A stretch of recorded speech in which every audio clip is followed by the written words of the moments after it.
friends out there, thank you so much for tuning in. Today I am going to talk about what not to wear in 2020. Now, fashion is subjective and ultimately you shouldn't give a shit about what I say and you should wear what you want to as long as it's appropriate for the occasion.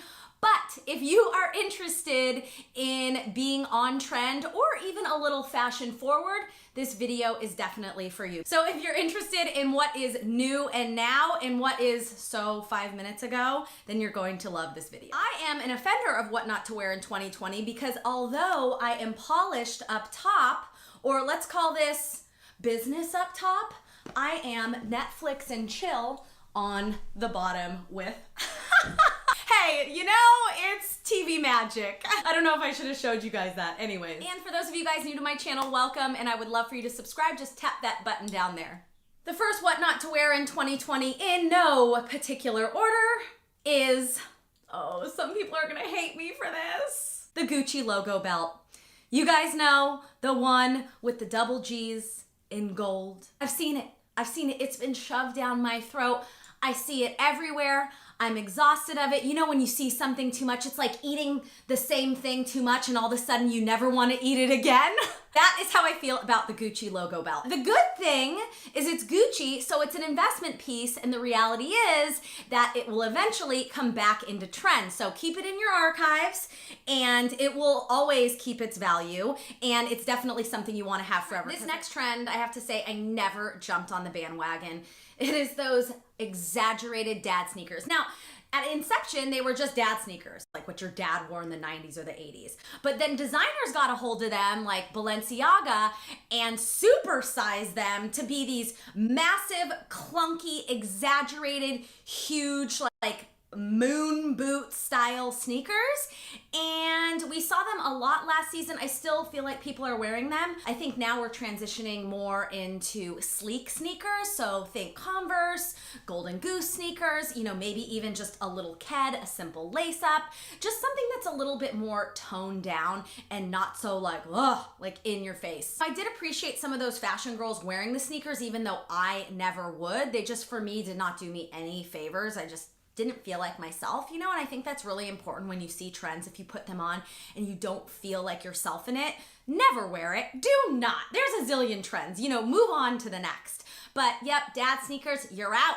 you're out, you're out. And I kind of feel like, I don't think those are coming back anytime soon. Okay. Ooh, the sock boots. Those witchy little shoes. That's just always what I thought. I'm like, they're so witchy, like ankly, feety, like, I don't know. I think Kanye West made the sock shoe famous, and then designers ran with creating the sock boot, and I hear they're very comfortable, but I always felt that they looked a little alienish on me and just really, I don't know, just a little off. Moving those to the side, the new boot of the moment is anything that hits just under the knee. I have a pair of, oh, I would get up, but I have sweats on the bottom. I have a pair of white, I have a pair of red and tan. They go great with mini skirts, jeans, dresses. That is definitely more of an of the moment current boot right now. So the cool factor, sadly, just like every trend that we see everywhere, fizzled out, and now it's all about the under the knee boots, which is interesting because a few years ago you would have never worn them. So it's just so crazy how things cycle, and I think it's up to you to decide if you want to, you know, stash and store those certain things that have gone out of fashion, because inevitably most things that leave fashion come back, but sometimes it's 20 years later. So who knows how long you want to keep, you know, those things around. It's up to you. PVC bags. Plastic bags, basically. Clear, see-through. We saw this one bag by Stod that was trending and just everywhere. And now I don't hate this trend. I just feel like we saw it a lot last year. So this year is all about croc effect. Croc emboss, croc print, croc, anything you want to call it.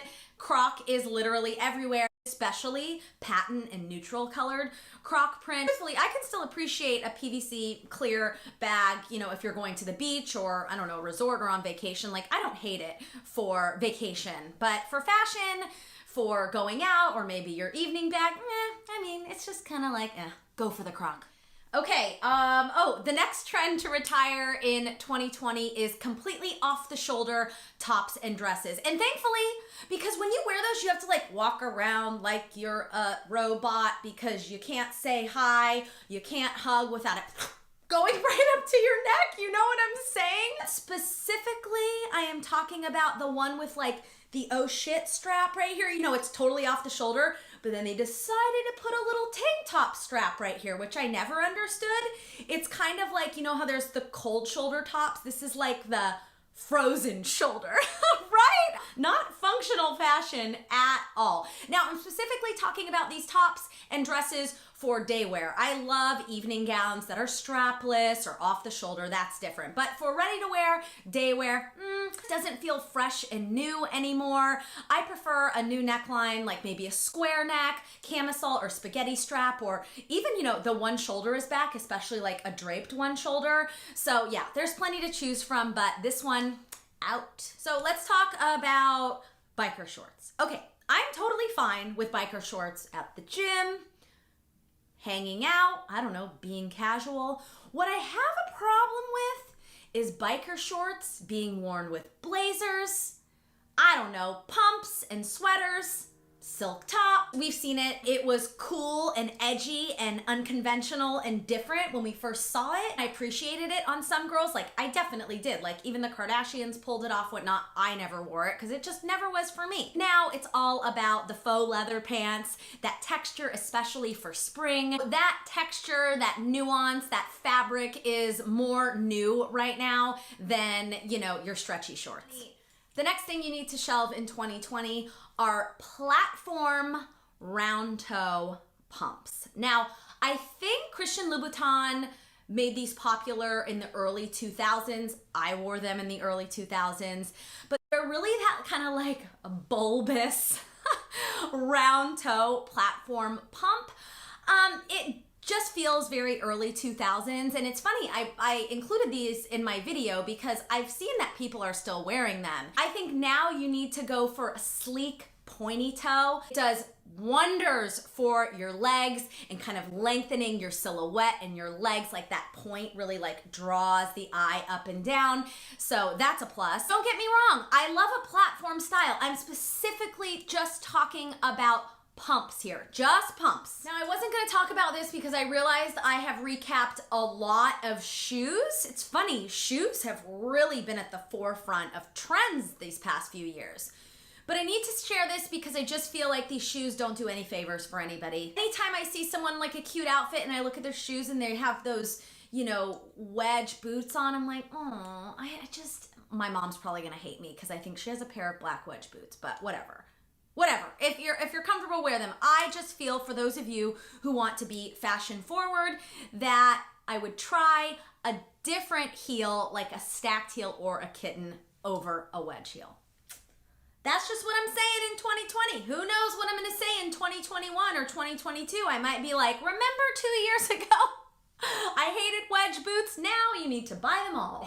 So that was fun, you guys. Let me know what you thought in the comments below. This is actually the best part because I get to hear from you if you agree with me or if you disagree, or maybe you want to share some personal stories. Whatever it may be, I am open to it. And if you haven't subscribed to my channel, please tap that right there.